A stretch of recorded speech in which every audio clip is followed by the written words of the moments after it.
All right, it's a long weekend, Friday morning, and I've got a big job for this weekend.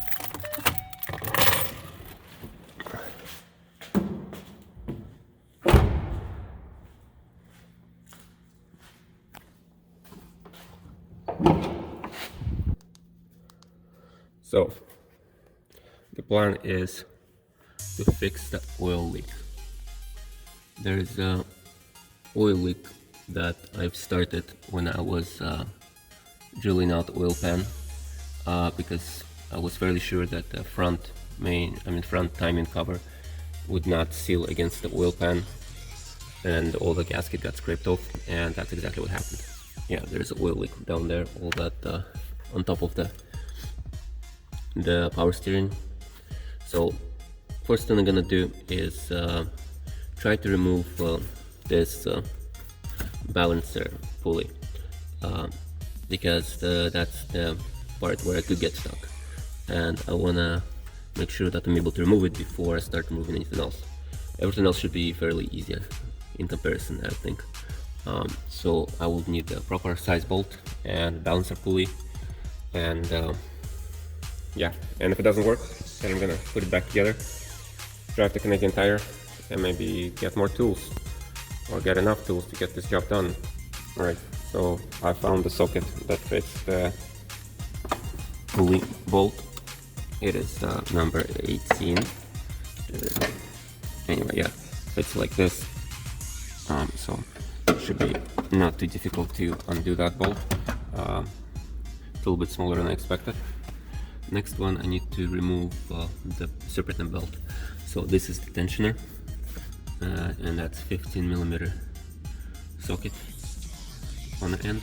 And from my understanding, if I just crank it to the left, you can see the tension being removed, and then I can just slip the belt off. Alright, and there you can see the belt came off the tensioner, so that's the easiest point where you can slip the belt off.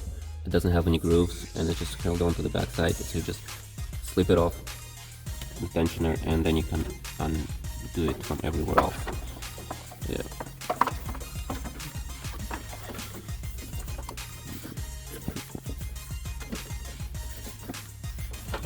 And there. And that's the serpentine belt. That's how it comes out.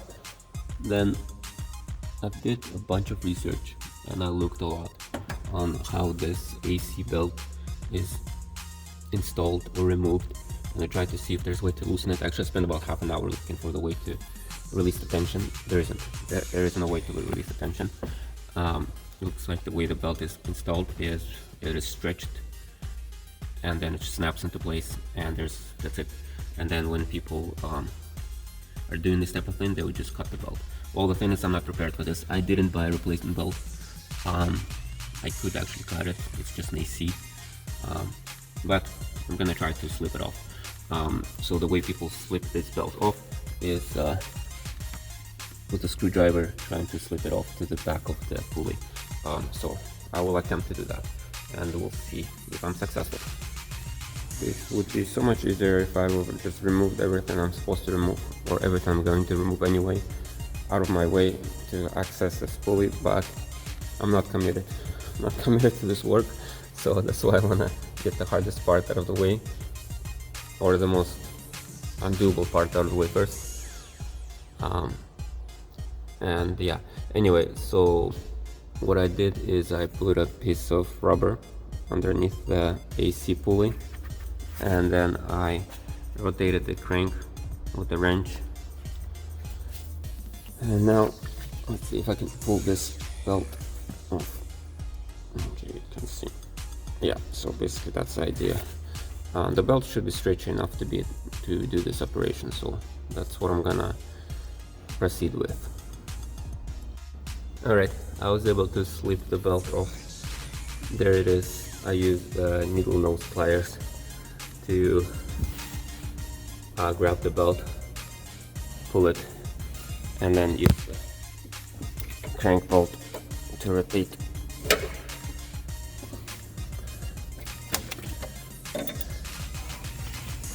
And now the belt is off.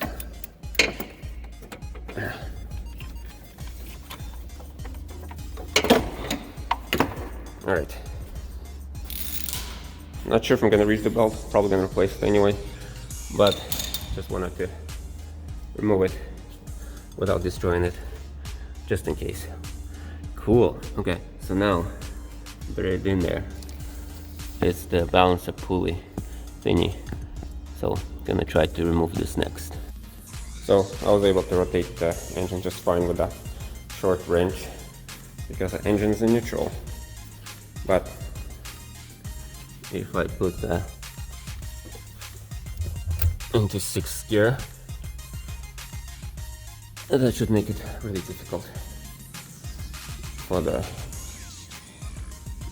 motor to rotate, so should be able to get that bolt off hopefully. And then I also have this breaker bar that can help me too, so let me give it a try. Alright guys, I'm really struggling with this crankshaft pulley bolt. I tried even using the impact, just does not want to come out. Checked online multiple times if it's a right hand thread or left hand thread. Pretty sure this is the right hand thread or whatever, the normal thread. So I need to rotate it counterclockwise to loosen it. So what I have rigged up here is that a wrench on a socket to the crankshaft bolt and wedged into the radiator support. When I rotate the engine counterclockwise, the car rolls backwards. When I rotate the engine clockwise, the car rolls forward. So what I'm gonna do is put the car in 1st gear, disengage the clutch, roll forward and engage the clutch, and hopefully that will get me some good results. Let's see what happens.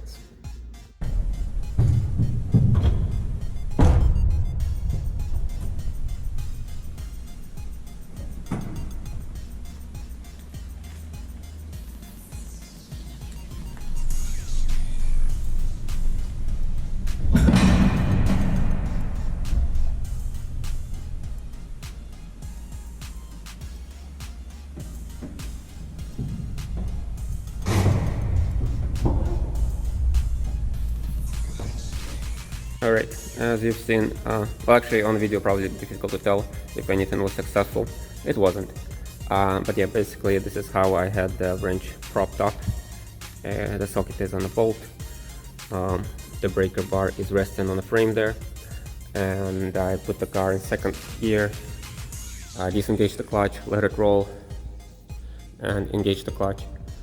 And the car jerked and stopped. And anyway, that was the end of it. But I mean, I guess kind of also makes sense. There's a lot of friction in the motor itself. Wasn't even going that fast. So not a lot of torque would be transferred all the way to the bolt. So what I'm gonna do next is start disassembling some stuff. I'm gonna take off the skid plate, take off the bunch of unessential stuff on the bottom, and gonna take the car outside somewhere where I can use impact drive. Luckily there's enough space between the pulley and the radiator for me to fit an impact drive without removing anything else. So the car is going to be perfectly drivable wherever I go. Alright, look at this beautiful parking lot.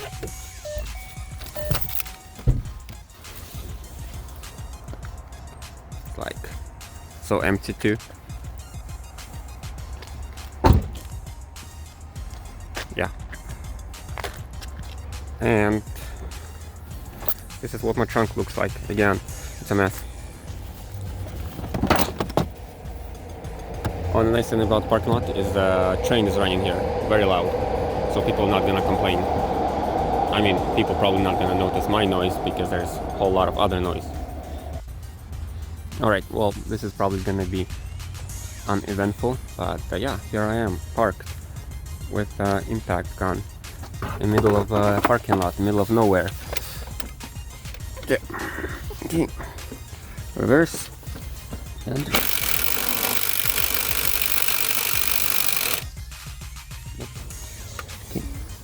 forward.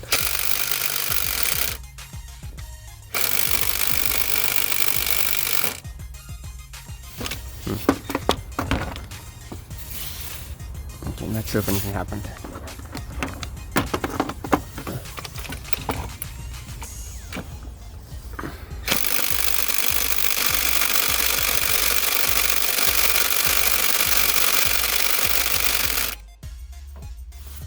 Anyway, I will resume the video. I will resume recording if anything happens. Otherwise, I'm just gonna finish the battery and go back home. Oh my god, I cannot believe it. It actually worked. Thank you for the background noise. That's what makes me inconspicuous over here. Yeah, actually, like, I had no signs that this would ever work. What I did is the last thing, I decided to warm up the engine. There it is. It worked. I've got it off. Now I'm just gonna put it hand tight and drive it home. But this is amazing. Damn, I was gonna be like just done for the day, go like watch YouTubes or something and just like leave this. And security guard came out, asked me if everything's okay. I guess he saw me with the car with the hood up for like 20 minutes struggling. But anyway, I told him everything is going well. The nut came loose, now I can go home. He's like, cool, cheers. I mean, he didn't say get out of here, just wondering like, what am I doing here?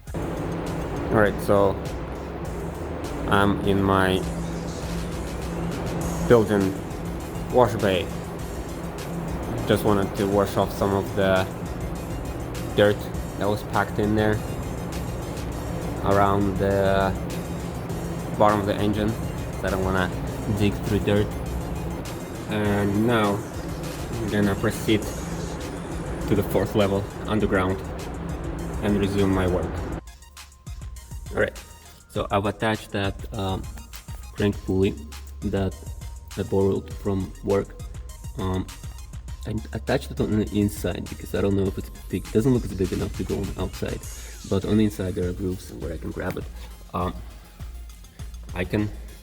It seemed kind of firm, and it seems like something is happening. Not sure what though. Okay, maybe it's coming off. I mean, maybe it's not that difficult. I left the bolt in there, the crank pulley bolt, without the washer. Alright, I quit. That was not successful. Whatever tool I was using is not the right tool for the job.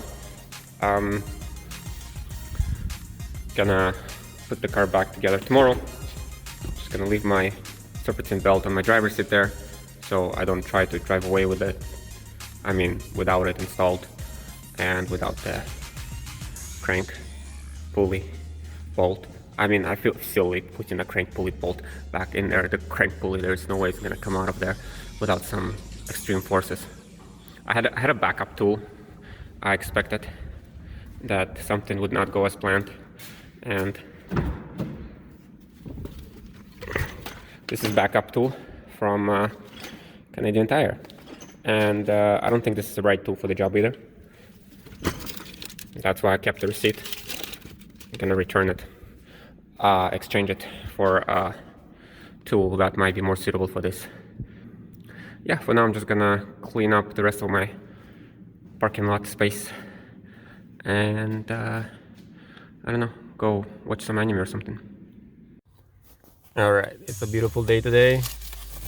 And today I exchanged the backup tool that I got from Canadian Tire before for this backup tool. Well, actually, this is actually the main tool at this point. So this is a three jaw tool. Well, actually, it could be just a 2-jaw, but I'm gonna convert it 3-jaw tool, and this should work properly. Alright, guys, it's happening. It's actually working. I had to finagle with this a lot. I was trying to get the jaws to bite on the inside, but for some reason it just doesn't fit. The only way I could do is have the jaws bite from the inside out instead of from inside in. They're biting from inside out, so it's basically spreading the balancer as it's pulling it. I'm like kind of afraid, like thinking like, my god, this thing is just gonna make the balancer explode. The thing came with like very pointy end. This thread had like very sharp end at the end. I think that's so it doesn't walk off. So when I tried to center it on a bolt, it was walking off anyway. After I decided to reposition, I was repositioned it many times. Eventually I pulled out the bolt and I saw that the sharp end tip of this bolt was completely flattened. Then what I did is I took out the pulley bolt here and I drilled like a cavity in the center of the bolt so that this bolt can be centered in a cavity of the pulley bolt and not walk off and wreck things. And then it dug into the hole, and now things are going. Also, after watching a few YouTube videos on this, I realized that I need to replace the pulley bolt anyway, so it doesn't matter that I drill holes into it. I'll order a new bolt. Okay. That was just the engine spinning. But yeah, I can see that I'm actually making progress. There's a space between the timing cover and a pulley, and this is almost a point of no return. I'm gonna have to get committed to this and start draining the coolant and start disassembling it properly, because until now I was trying to stay not committed.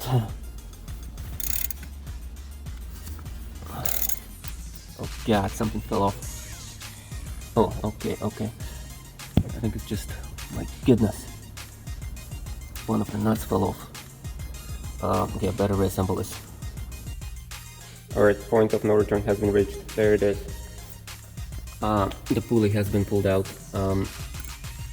So this is supposed to be the proper arrangement. This claw is supposed to bite onto this thing, but it's just not possible. The way it's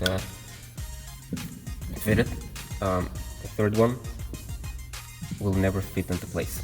You can only fit two of them in, the third one will never go into place, and that's why I had to get creative. So instead of biting it onto this, I had it inside out, biting on this lip here. But that led me to bottoming out this thread, and then I had to switch around and bite onto this. This is like the smallest crank pulley I could buy, because I knew that I need something really small, but still it's just too thick. It's not made for this type of pulley, but it works. So yeah, if you guys need something like this, I think it was Canadian Tire, $31. Also, before I forget, this is the bolt that was in here, and that is the bolt where the nut got loose, and this is what happened to it. Not sure why this bolt bent like that. I guess it was just loaded in a weird way, or like all the forces were going through this single bolt. That's why it got all wrecked. But this is a grade 8 bolt, and luckily I had exactly the same thread bolts lying around, so I just was able to replace it and using the same nut. And it lasted. The rest of the thingy contraption seems to be working well. So yeah, that was kind of scary, because I thought, like, when this happened, I thought, like, well, if this is happening, maybe other bolts are also gonna be tearing apart in any time now. But no, it lasted. It worked. There it is. There is the crankshaft. Oh man, and this is the front main seal, and I'm kind of surprised how dry it is. It's like it's never seen any oil there. Yep. And so this is the bolt that I was using to bottom out the pulley puller, and you see that biggest cavity in the middle. I drilled it out. Okay. Anyway, so there's that pulley puller bolt, and it was pointy, and it just was not biting into this, it was walking off, and it was just shredding the bolt. So eventually decided to make my own cavity so it's gonna sit in there properly, and yeah, it worked, and I should be replacing this bolt anyway. Yeah, okay. Yeah, so I guess at this point I should start draining the coolant. So I brought this thing.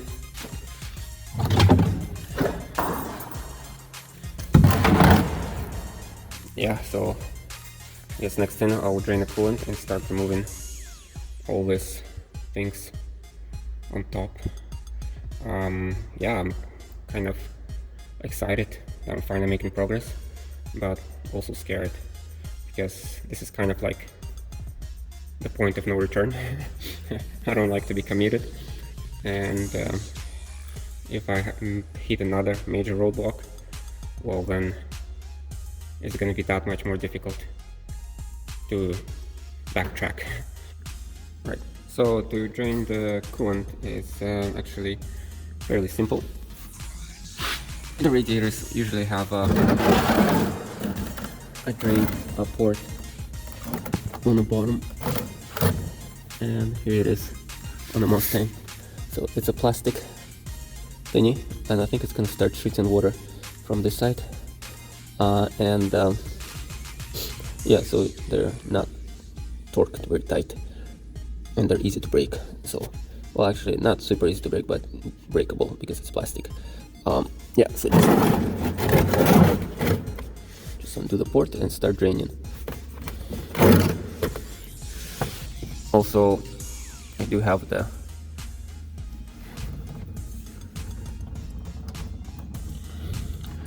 okay, come on, focus.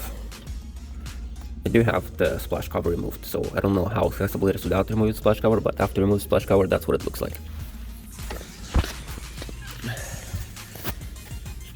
Then it's a good idea to remove the cap, otherwise there's no way to get air into the system, and there it starts flowing.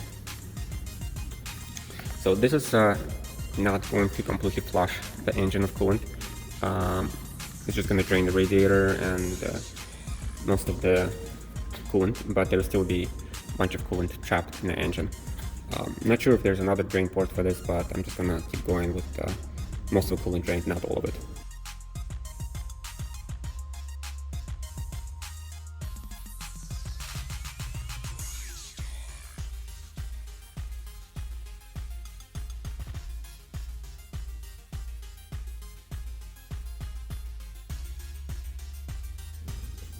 Got the GoPro set up right there. Got the air box removed. That was a fairly simple process. Just a 10mm screw there.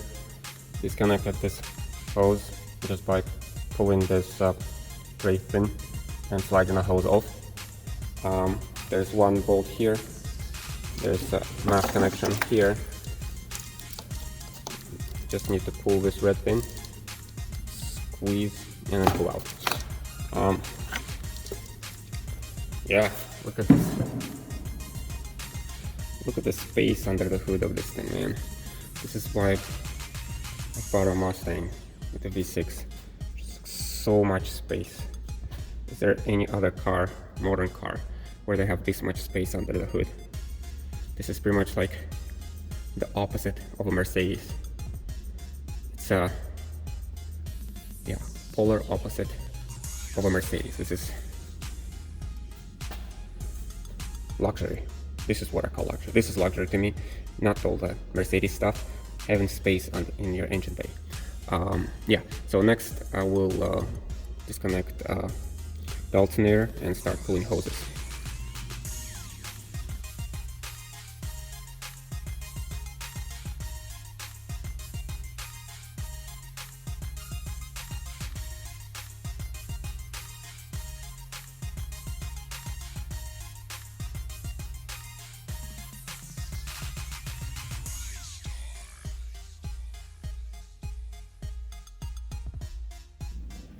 Alright, so got the hoses, the cooling hoses that I want disconnected.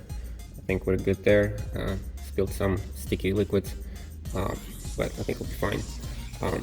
But what's concerning is that the liquid's color is like pinkish, not yellow. The Ford brand coolant is supposed to be PP yellow, you know, the type of yellow you see when you go to the washroom. But there, so it's yellow right there. And from what I read, it's not a good idea to mix coolants. Why? I don't know. Why does Ford need to have their own coolant? Also don't know. Why can't they just use like a standard that used in all other cars? Well, I mean, actually a lot of cars have their own brand of coolant, but why can't they just say it's okay to use others' coolant, or it's okay to make a coolant that is compatible to mix with other coolants? Well, anyway, I'm not a petroleum engineer, so I'm not gonna pretend like I know what's going on. But yeah, it's concerning. So kind of thinking I'll do some research on this before I fill this up with coolant. Maybe I need to flush the system again, or maybe fill up with water and make sure all the pink stuff is gone before I fill it up with yellow stuff. That's probably something I'll have to do. Yeah, so next I will start removing the things on top there. That does include the fuel lines.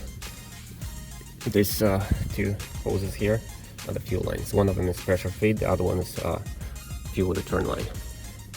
So I'll remove those and then I'll start removing the top of the intake.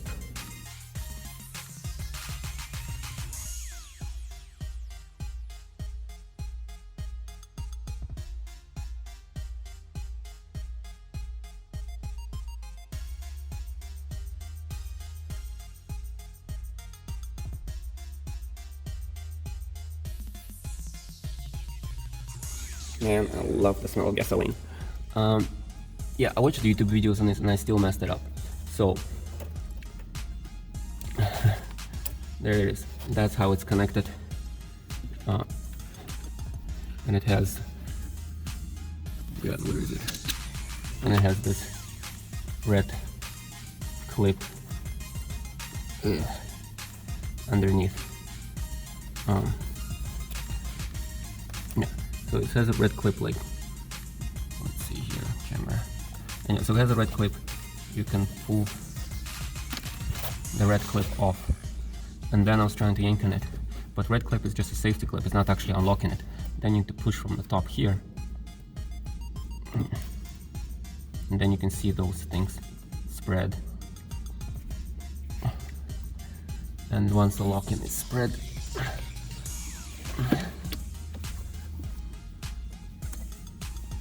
you can pull it off. Surprisingly, not that much fuel came out of there. Maybe that's a return line, but feels like it should be a pressure line. I expected like a whole bunch of fluid coming out. Yeah, next I'll do the return line or the other fuel line. And yeah. Oh yes, also remove the alternator because just want to get it out of the way first. And when I watched online somebody doing this on EcoBoost, they would just put it to the side and it was resting there just fine. In this case, there's actually no place for it to rest, it falls down, and I don't want it dangling by the wires, so I placed it over there, kind of between the manifold and the body. Yeah.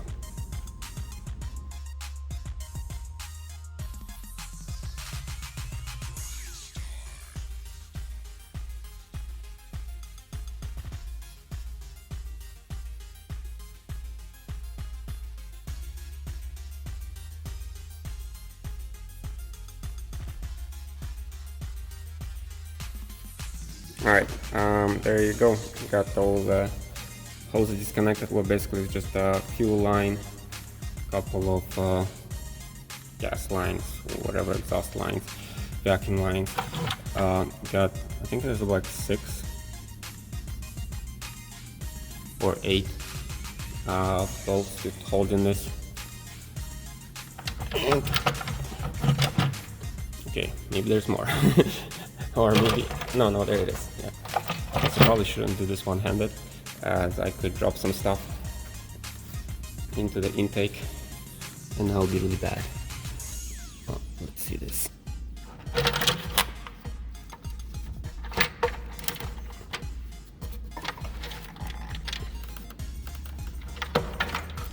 There we go.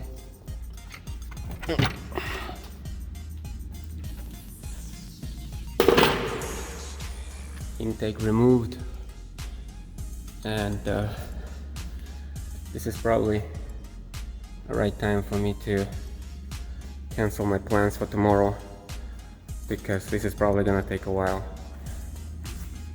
Also, as soon as you have intake removed, the right thing to do would be to plug it.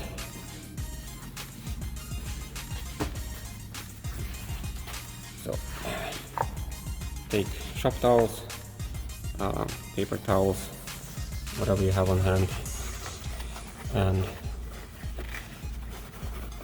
plug it so that nothing falls in there, because stuff falling in there is a catastrophic failure. Well, I mean,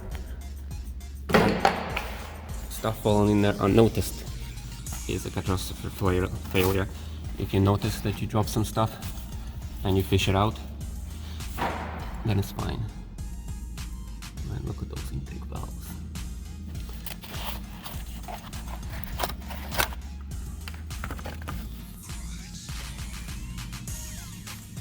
Nice. And so clean in there. Well, I guess it's because it's port injected. Port injected engines are always clean.